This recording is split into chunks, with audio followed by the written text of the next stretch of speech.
Hello दोस्तों। तो आज की वीडियो में हम बात करेंगे कि जो आर के रूल्स हैं वो हम कैसे याद करें। Because these rules are very important for your MMD orals and returns. They are very important. इनके बिना तो आप सेकंड मेट COC का एग्ज़ाम के लिए आप बैठ ही नहीं सकते। अगर आपको ये रूल्स याद नहीं है तो you won't be able to clear. आप क्लियर ही नहीं कर पाओगे। तो दोस्तों ये जो रूल्स हैं दे आर वेरी इंपॉर्टेंट। आर के रूल्स बहुत ही ज़्यादा इंपॉर्टेंट है। यानी कि टिल 19 तो आपको बाय हार्ट होना चाहिए। यानी कि एक एक वर्ड सेम टू सेम आपकी जुबान पे होना चाहिए।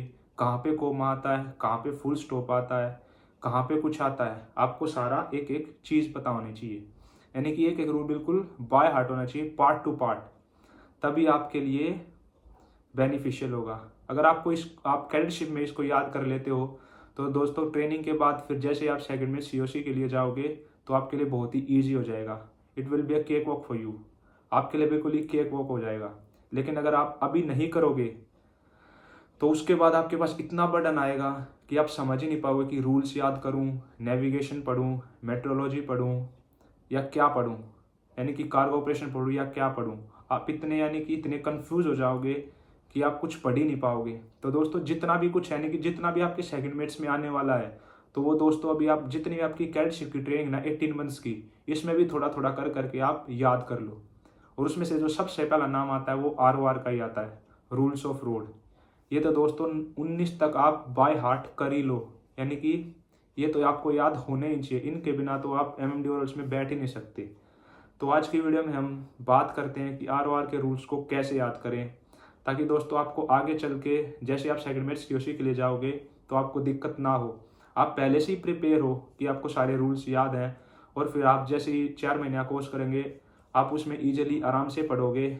आप इनको बस एक बार रिवाइज करोगे और आपको फिर बाय हार्ट आपको याद ही है, तो आपके लिए बहुत ही ईजी हो जाएगा जो इसके ओरल्स होंगे। चलो दोस्तों स्टार्ट करते हैं।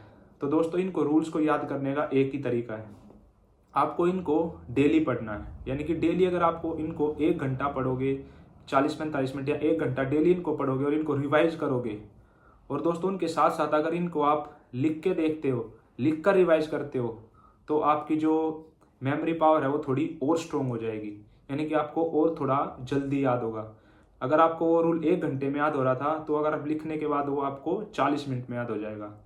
तो दोस्तों अगर आप इनको याद करना चाहते हो तो दोस्तों इनको लिखो, पढ़ो, लिखो और रिवाइज करते रहो। अगर आप डेली इसको ऐसे ऐसे थोड़े दिन के लिए यानी कि 2 महीने के लिए करते रहोगे ना तो आपको ये सारे रूल्स याद हो जाएंगे। यानी कि इतना मुश्किल नहीं है। मैंने भी ऐसे ही याद करे हैं। मैंने भी ऐसे ही याद करे हैं। मैंने यानी कि मैं इनको पढ़ता रहा। मैं जैसे भी ये करता यानी कि किसी टाइम जैसे खाली हुआ मैं बुक लेके बैठ जाता था, तो ऐसे ही थोड़ा बहुत पढ़ा और उसके बाद फिर मन मन में इनको रिवाइज करते रहो। जैसे आप कहीं घूम रहे हो, आप कहीं घूमने गए, शाम को वॉक पे गए हो, तो वहाँ पे खाली घूम रहे हो, तो वहाँ पे मन मन में उनको रिवाइज करते रहो। जैसे ही आप उनको रिवाइज करते रहोगे वो आपके जो रूल्स हैं वो स्ट्रॉन्ग यानी कि वो स्ट्रॉन्ग होते रहेंगे, आपको और पक्के याद होते रहेंगे। आप कहीं और खाली जगह पे बैठे हो वहाँ रिवाइज करते रहो, खाली जगह पे घर पे हो उनको लिख के देख लो। फिर दोस्तों फिर आपको क्या करना है, जैसे आपको मतलब स्टार्टिंग में आपने रूल 1 याद करा, तो यानी कि जो पहला रूल है अपना एप्लीकेशन उसके 5 पार्ट्स हैं, और जो रूल 2 है वो रिस्पॉन्सिबिलिटी। तो मेरे ख्याल से जो ROR में जो सबसे मुश्किल रूल है याद करना वो यही है, क्योंकि जो इनकी जो लैंग्वेज है दोस्तों वो बहुत ही डिफिकल्ट है। यानी कि इनको बाय हार्ट करना बहुत ही मुश्किल है, लेकिन नामुमकिन नहीं है। यानी कि हो सकता है लेकिन बहुत ही डिफिकल्ट है। इनको बाय हार्ट करने के लिए इनको बहुत ज़्यादा रिवीजन की ज़रूरत है। इनको बहुत ज़्यादा तरीके से आपको रिवाइज करना पड़ेगा, तभी आप इनको याद कर पाओगे। दोस्तों मैंने भी ऐसा करा था, मैं इनको रिवाइज करता रहता था और ऐसे करते करते मुझे भी ये रूल्स याद हो गए। तो दोस्तों जैसे आप स्टार्टिंग में इनको याद करोगे तो आपको थोड़ा कच्चा कच्चा याद होगा, यानी कि पक्का याद नहीं होगा। तो थोड़ा जो कच्चा कच्चा यानी कि आपको मन मन में थोड़ी आराम आराम से स्लोली स्लोली उनको रिवाइज करो, स्लोली स्लोली रिवाइज करो। फिर उसके बाद जो उनकी रिवाइज करने की स्पीड है मन मन में उनकी थोड़ी फ्रीक्वेंसी बढ़ाते रहो। यानी कि पहले आप उस रूल्स को पूरे को 5 मिनट में बोलते थे, 5 पार्ट्स को, अब उनको 4 मिनट में बोलने की कोशिश करो। फिर थोड़ी देर में अगर 4 मिनट में बोलते थे फिर उनको 3 मिनट में कोशिश करो। तो ऐसे ऐसे कर करके आपकी फ्रीक्वेंसी बहुत ही ज़्यादा बढ़ जाएगी और फिर आपको वो रूल्स यानी कि बाय हार्ट हो जाएंगे। तो ऐसे ऐसे कर करके दोस्तों आप रूल्स को याद करते रहो। अब बात करते हैं, आप ये नहीं कि एक साथ ही पूरे 19 रूल्स पढ़ो। तो दोस्तों उनको पार्ट्स में डिवाइड करो कि जैसे पहले 5 रूल्स याद करेंगे, उसके बाद फिर ये 5 रूल्स याद करेंगे, उसके बाद फिर 5 याद करेंगे, उसके बाद फिर जो 19 है 4 रूल याद करेंगे। ऐसे पार्ट्स में उनको डिवाइड कर लो।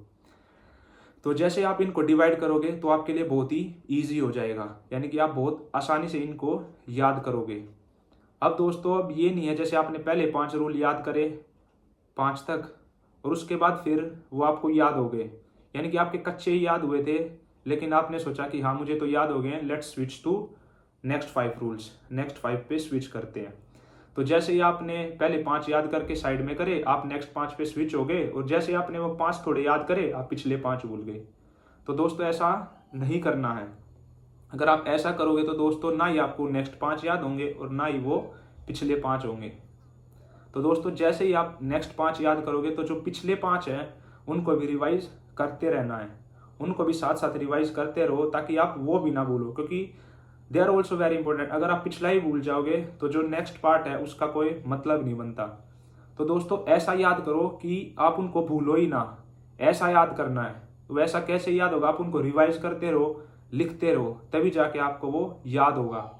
नहीं तो दोस्तों उसका कोई मतलब नहीं है, आप आगे बढ़ते रहो आगे बढ़ते रहो और पिछला कुछ याद ही नहीं है, तो इट्स यूजलेस, वो यूजलेस है।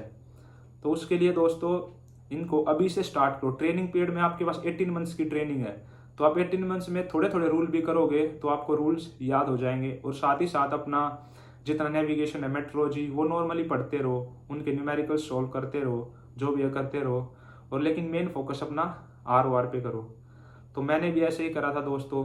चलो आज की वीडियो में आपको जो रूल्स हैं, यानी कि रूल 5 तक, रूल 1 हो गया अपना एप्लीकेशन जिसके 5 पार्ट हैं, रूल 2 हो गया अपना रिस्पॉन्सिबिलिटी जिसके 2 पार्ट हैं, फिर जो रूल 3 है यानी कि डेफिनेशंस हैं, फिर जो रूल 4 है यानी कि वो रूल 4 एप्लीकेशन, और जो रूल 5 है डेट इज लुकआउट।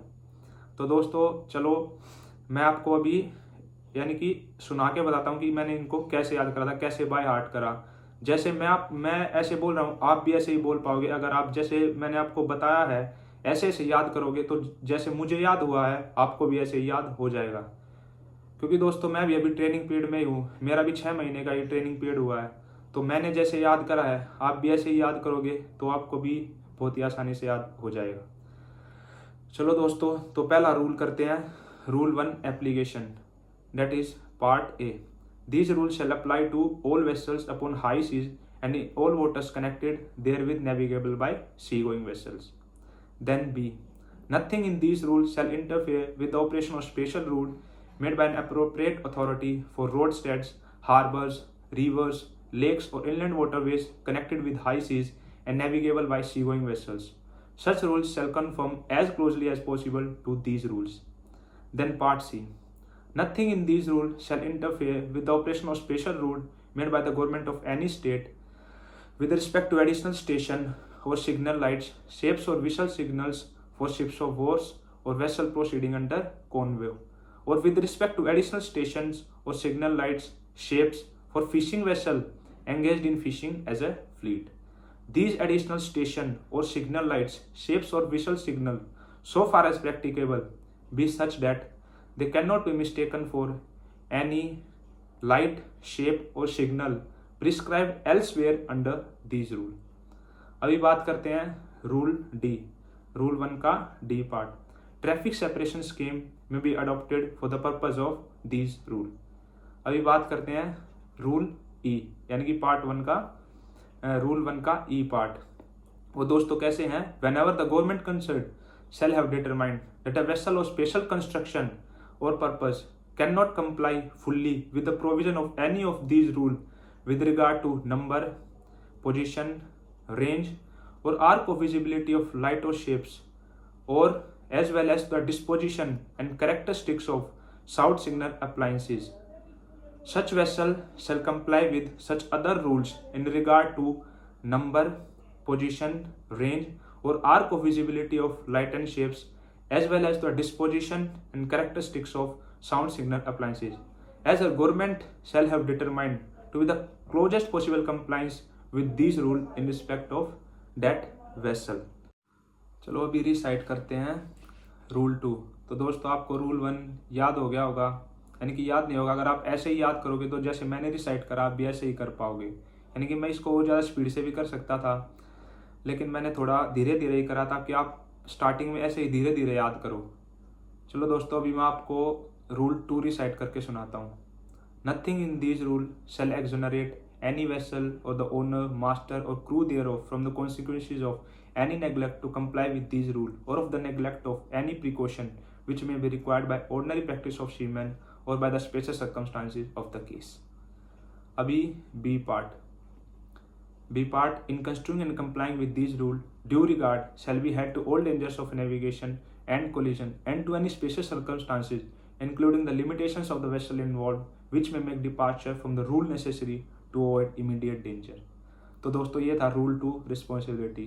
मुझे पता है जो रूल 1 है और जो रूल 2 है दे आर वेरी डिफिकल्ट। अगर आपको ये याद हो जाते हैं ना तो दोस्तों आप जो ROR है वो चुटकियों में याद कर दोगे, जैसे मैंने याद करा है। तो दोस्तों इसका एक ही तरीका है, रिवाइज करो उनको, पढ़ते रहो। हाँ लिख सकते हो तो लिखो। हाँ दोस्तों मैंने तो नहीं लिखा था, यानी कि मेरा जो थर्ड ऑप्शन था उसने यही बताया था कि एक रूल को 5 बार लिखो तो आपको याद हो जाएगा। तो हाँ यानी कि मैं थोड़ा लेजी था तो मैंने लिखा तो नहीं, लेकिन मैं ऐसे ही पढ़ लेता था तो मुझे याद हो गए। तो दोस्तों अगर आप भी ऐसे याद करोगे तो आपको भी याद हो जाएंगे। तो जो रूल 3 है वो नॉर्मली डेफिनेशंस है, आप उनको थोड़ा बहुत रिवाइज कर सकते हो।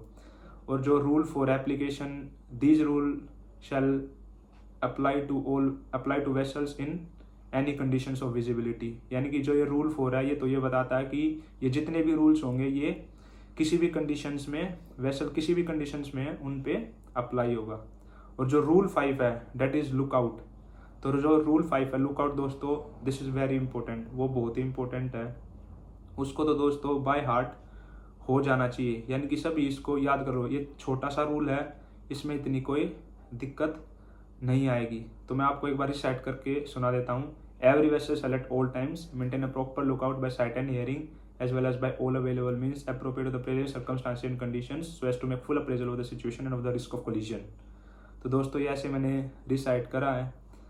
हाँ दोस्तों और मैं ये देख के नहीं बोल रहा हूँ, मैंने इनको याद करा है। अगर आप ये चाहो कि मैं आंखें बंद करके इनको बोलूँ तो वो ही बोल सकता हूँ मैं। तो मैं आप दोस्तों आपको करके ही दिखा देता हूँ कि रूल 5 लुकआउट आंखें बंद करके। तो लो दोस्तों मैं आंखें बंद कर लेता हूँ। Rule 5 that is lookout. Every vessel shall at all times maintain a proper lookout by sight and hearing as well as by all available means appropriate in the previous circumstances and conditions so as to make full appraisal of the situation and of the risk of collision। तो दोस्तों ये था rule 5 जो मैंने आपको आंखें बंद करके सुना है। तो दोस्तों ये रूल्स हैं जो मैंने याद करे हैं, बाय हार्ट करे हैं। तो अगर मैं बाय हार्ट कर सकता हूँ, मेरा 6 महीने का ट्रेनिंग पीरियड हुआ है, तो दोस्तों आप क्यों नहीं कर सकते? तो आप भी दोस्तों कर सकते हो। तो वीडियो को दोस्तों देखो और जो जो मैंने बताया है वो टेक्निक को अपनाओ और उसके हिसाब से अगर आप चलोगे तो आपको भी यानी कि बहुत ही जल्दी ये रूल्स याद हो जाएंगे। फिर आप यू कैन चिल, आप चिल करोगे, यानी कि फिर आप जैसे ही सेकंड में ओरल स्किल जाओगे it will cake walk for you. आपके लिए बहुत ही ईजी हो जाएगा, आपको कुछ करने की ज़रूरत नहीं है क्योंकि आपको रूल्स पहले ही याद हैं। और दोस्तों रूल्स याद करने का एक और फ़ायदा है, आपने आपके 6 महीने की ट्रेनिंग पीरियड से पहले अगर आप रूल्स याद कर लेते हो, ROR के रूल्स याद कर लेते हो, तो आपके लिए जो सेकंड शिप होंगे, सेकंड शिप और थर्ड शिप पे जो ट्रेनिंग होगी 6 मंथ्स की, वो आपके लिए बहुत ही आसान हो जाएगा। क्योंकि दोस्तों कोई अगर अच्छा कप्तान मिल गया तो ठीक है, यानी कि इतने क्वेश्चन नहीं पूछे। अगर मान लो कोई वैसा कप्तान मिल गया या चीफ ऑफिसर मिल गया तो दोस्तों आप जैसे ही ब्रिज पे जाओगे बोलेगा रूल 10 रिसाइट कर, रूल 5 रिसाइट कर, व्हाट इज़ रूल 13, फिर आप बता रूल 13 हेड ऑन है, रूल 14 बताओ, रूल 15 बताओ। तो दोस्तों ऐसे ऐसे करके हो जाएगा। आप रूल 13 को हेड ऑन बताओगे, रूल 14 को फिर दोस्तों आप क्रॉसिंग बताओगे। तो दोस्तों ऐसा नहीं है, आपको बिल्कुल याद करना है कि रूल 13 ओवरटेकिंग है, रूल 14 हेड ऑन सिचुएशन है और रूल 15 क्रॉसिंग वेसल है। आपको ऐसे बिल्कुल डिफ्रेंशिएट करके याद होना चाहिए, फिर उनकी डेफिनेशंस याद होनी चाहिए। नहीं तो दोस्तों जो कप्तान है यानी कि पनिशमेंट दोस्तों फिर आपको ही पता क्या मिलेगी। तो जो 6 महीने की ट्रेनिंग पीरियड से पहले है उसमें ही पूरी ROR को यानी कि टिल 19 रूल्स तो आप रट लो, बाय हार्ट कर लो, क्योंकि MMD रूल्स में उसमें तो जाके पूछना ही है। अगर आप उनके सामने ये बोलोगे कि मुझे समझ आ गया है लेकिन मुझे याद नहीं है, तो भाई वो बोलेंगे सॉरी नेक्स्ट टाइम। उनका एक ही आंसर होता है, सॉरी नेक्स्ट टाइम। तो दोस्तों फिर आप यानी कि वहाँ से आओगे, फिर उसके बाद वो जो आप अपना जो ओरल है आप 2 महीने के बाद दे सकते हो, यानी कि आपका जो 2 महीने का गैप है वो खराब हो जाएगा। तो दोस्तों वो 2 महीने का गैप उस टाइम पे बहुत ही बड़ा लगेगा। तो दोस्तों उसको अभी से अभी आप याद कर लोगे तो पहले चांस में आप उनको MMD ओरल्स को निकाल सकते हो, और it will be a benefit for you, आपके लिए बहुत ही बेनिफिट होगा। तो चलो दोस्तों, होप आपको समझ में आया होगा।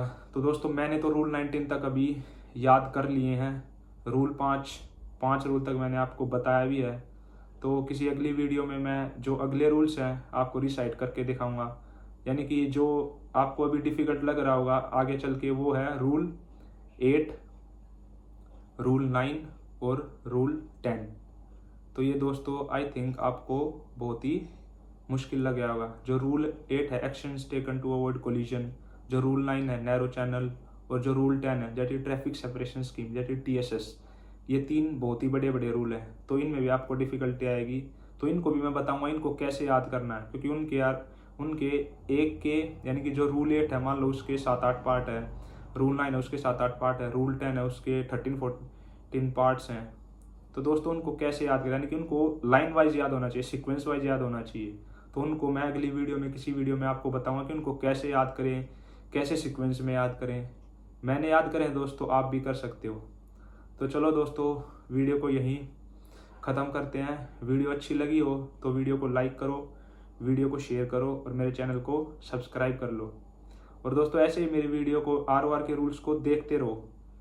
आपको यानी कि अगर आप मेरी वीडियो इनको सुनोगे तो ऑटोमेटिकली 30-40% तो वैसे ही याद हो जाएगा, क्योंकि सुनने से जल्दी याद होगा, तो जल्दी जल्दी आप याद कर पाओगे। तो अगर आप इन वीडियो को देखोगे, इनको सुनोगे और उनके साथ साथ रिसाइट करोगे, मेरे साथ साथ रिसाइट करोगे, तो बहुत ही जल्दी इनको आप याद कर पाओगे, आपको ये याद हो जाएगा। तो चलो दोस्तों चैनल को सब्सक्राइब कर लो, वीडियो को लाइक करो, शेयर करो। चलो बाय बाय।